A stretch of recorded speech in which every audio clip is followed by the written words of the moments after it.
ए वर्ष 52तम साधारण सभा अनुष्ठित होती आमर 4 जिला को लेकिन कटक केन्द्र सभा आम सब आमर चाषी मान प्राधान्य दे था चाषी मैंने किभली भाव में लोन नहीं 1% बिना सूत्र ऋण दि जाऊँ 1 लाख टंका 3 लाख पर्यंत 2% हारे सूद दि जाऊँ एसएसजी माध्यम महिला मानक 10 लाख पर्यंत बिना सूत्र ऋण दि जाऊँ ता सहित आपने जानते आमर ए वर्ष कटक केन्द्र सभा बैंक आप्रोक्सिमेटली 24 कोटी लाभ करने जाऊँ आज आम 52तम साधारण सभा शांति श्रृंखला सहित अनुष्ठित होती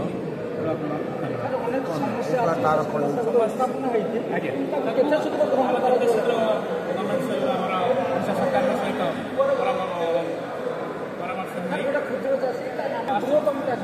मैंने जो मैंने जार सांसन थी से आम पैसा फाइनान्स ब्रांच कौन सेमती मन को कौन आमको जाए ना कौन क्षुद्र चाषी जब आम आमर मेम्बरशिप नहीं सोसाइटी मेम्बर होती धन्यवाद। कटक केन्द्र समवाय बैंक 52तम वार्षिक साधारण सभा अनुष्ठित। सूचना अनुसार कटक केन्द्र समवाय समितिर 52तम वार्षिक साधारण सभा सीडीएस सेक्टर 6 स्थित स्थानीय विन्स पैलेस अनुष्ठित हो जाइछि।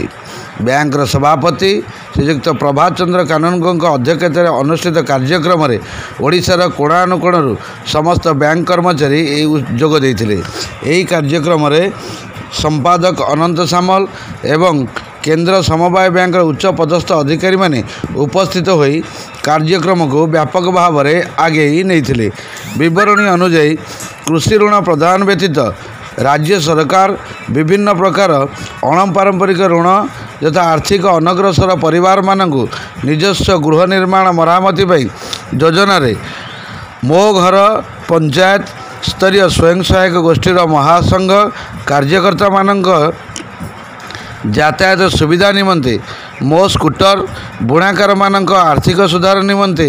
बलिया योजना कृषि यंत्रपाति क्रय और उन्नतीकरण निमंते उद्दिष्ट मुख्यमंत्री कृषि उद्योग योजना इत्यादि लोकाभिमुखी परिक्रम निमंते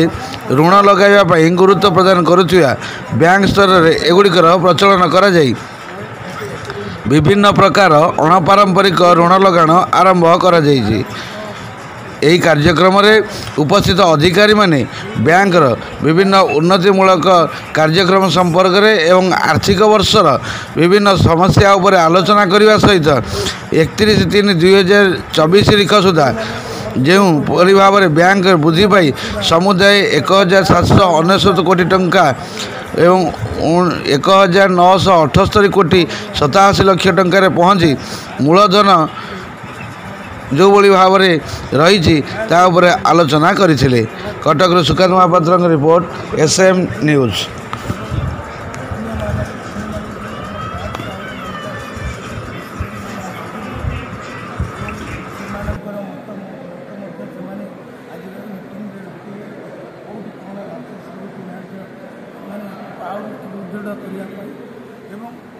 लगातार 22-23 बैंक सर्टिफिकेट महिला कृषक महिला आम आगु 5 लाख टंका एसएचजी जरिया लोन दौर जहाँ सुध मुक्त था एवं आम लास्ट एनसी आम 10 लाख टंका करदी जब महिला ग्रुप 10 लाख टंका निहंती 0% इंटरेस्ट पाइबे जदि रेगुलर पेमेंट एवं